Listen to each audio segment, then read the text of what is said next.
Let's see. Wait. Okay, so guys, wanna know if you guys know how to fix this? Cause here's Minecraft right here. I have Minecraft downloaded on Chrome, so it will be free. If I click it, okay, by the way, my phone's Infinix Smart 8. Oh yeah, it says, do you want to update this app? But if you see here, go to letter M, there is no Minecraft installed. Oh,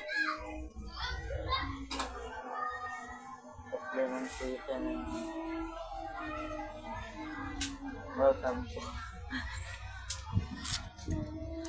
You can see that there is no Minecraft installed. Uy, matay, okay. You can see there is no Minecraft installed. And it says here, if I click it, I wanna install it. It says, do you want to update this app? If I update, it says installing, but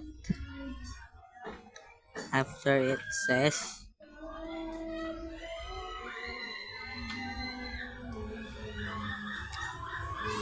wait a minute.